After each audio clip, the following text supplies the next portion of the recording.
hier, on a passé la frontière. On est au El Salvador. C'est une des frontières les plus compliquées qu'on a eu à faire niveau paperasse. Ouais, c'était pas cher, ils étaient pas embêtants dans le sens désagréable, ils étaient très sympas. C'est juste qu'effectivement, il y a beaucoup de choses à On peut dire que c'est la faire. première fois qu'ils font leur boulot, quoi. C'est ça. Ils ont vérifié le van. D'ailleurs, c'était rigolo, il y avait la couverture qui était en boule parce que bah voilà, il fait chaud maintenant, donc on l'utilise plus forcément.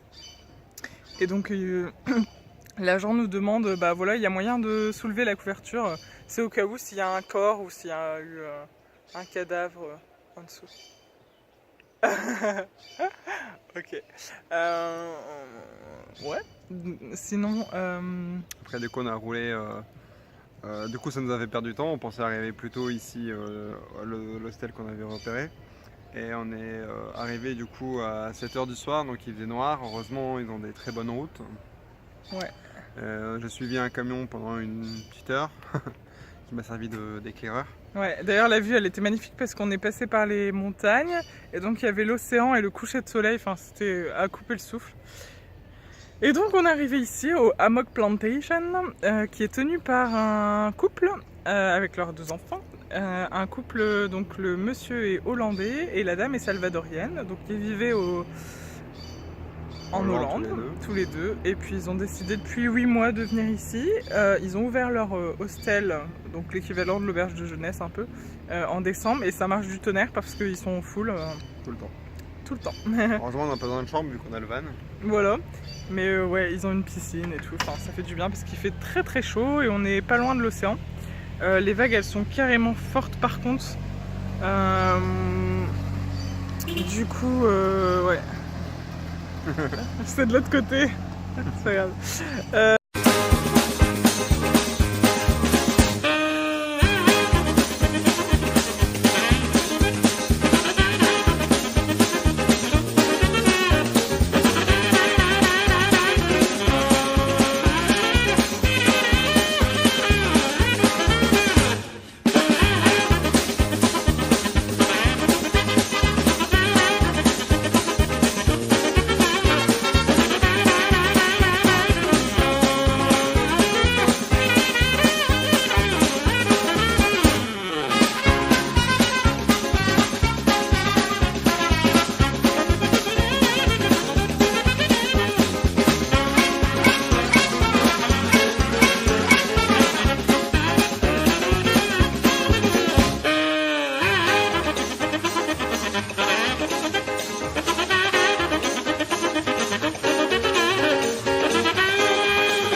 Et on est revenu à l'hostel où on était il y a quelques jours. Entre deux, on a bougé. On a visité donc Santa Ana, on a essayé d'aller au volcan, mais on s'est fait refouler parce qu'on avait Mandy. Ouais, on aurait pu monter sans lui, mais bon, voilà, on n'avait pas envie de monter un volcan sans bandit. Après, on a été donc au bord du lac, qui était au pied du volcan. Mais je trouve que les hostels, c'était un peu compliqué d'aller à l'eau pour Bandit, donc on est resté qu'une seule nuit. Oui, c'était bien. Puis après, on s'est fait un petit itinéraire. On allait visiter un labyrinthe fait avec des cyprès. Et ça sentait à fond les fleurs partout, c'était trop bon. C'était très bien, ouais. On s'est pas perdu. Non. On a Top, vite qu'on avait retrouvé. Bandit, alors on a réussi à aller tout de suite au centre du labyrinthe et genre direct on est ressorti quoi. Ouais, c'est ça. Bandit nous a guidés. C'est notre GPS. Et sinon, on a pris la route des fleurs. Bon, il n'y avait pas énormément de fleurs, mais c'est une superbe route quand même. Et en fait, on en avait parlé avec la famille quand on est venu la première fois à l'hostel. On leur avait dit, bah tiens, ça nous intéresserait de faire comme un workaway un petit peu, enfin voilà, du volontariat chez vous et de vous aider parce qu'ils ont plein de projets, ils se sont installés il n'y a pas super longtemps. Et après, on a été à Cheraoya. Roya. Un petit village typique qui était très sympa, enfin, ça faisait un peu plus ville quand même, mais très sympa, coloré, avec une belle place. Et on est tombé le jour du Mardi Gras. Donc ils ont fait un petit carnaval. Un petit défilé. Voilà, il y avait un orchestre avec des enfants et un orchestre. Et une élection de Miss. Et enfin, ce qui est drôle, c'est qu'à la fin, ils balançaient des œufs décorés. Donc à l'intérieur, il y avait des confettis, mais donc en fait, c'est des coquilles d'œufs. Voilà. C'est des œufs qu'ils ont vidés. Mais bien en découpant juste dessus. Comme on fait ça aussi un petit peu en France. Hein. Et ils ont mis plein de confettis à l'intérieur. Ils le rebouchent avec un bout de scotch. Mais le petit piège, c'est qu'il y avait des vrais œufs dans le tas. Voilà, c'est ça. Donc bon, nous on a eu des œufs en confetti, donc ça va. Mais on a vu des vrais œufs volés. Enfin bref, ça s'est fini en bataille d'œufs, c'était très rigolo. Et une bonne ambiance, donc on y a passé une nuit.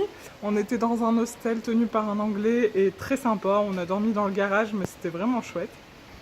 Et ensuite, nous sommes revenus à l'hostel où nous étions donc avant. On leur avait parlé de s'ils avaient besoin d'aide ou pas pour un workaway, quoi, comme on a déjà fait. Voilà, parce qu'ils ont plein de projets, ils se sont installés il n'y a pas si longtemps. Ils ont ouvert il y a 8 mois. Et donc, bah oui, ils ont plein de choses à faire, ils ont toujours du travail. Et donc nous, ça nous faisait super plaisir de les aider, parce qu'en plus ils sont très sympas, on passe des bons moments avec eux. Et également, voilà, au moins on se pose, on ne paye pas le logement, on a tout à disposition, on a une piscine, ce qui fait carrément du bien.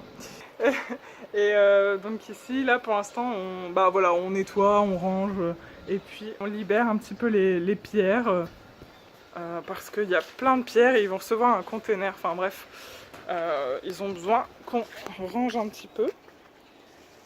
Donc voilà, on a joué des muscles un peu ce matin et on va les aider également à retirer la barrière et à nettoyer un petit peu tout le terrain, à planir tout ça.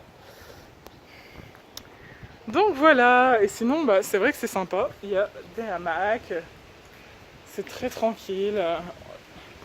Étonnamment, il y a plein de Français, au El Salvador. Au moins 6 qui sont venus ici à l'hostel. Ouais, pendant le voyage, on n'en a pas vu tant que ça, on en a croisé quand même, au Mexique, tout ça, mais c'est vrai qu'on ne s'attendait pas au El Salvador de voir autant de personnes, c'est drôle. Voilà donc le résumé un petit peu de notre première semaine et demie au El Salvador.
À bientôt!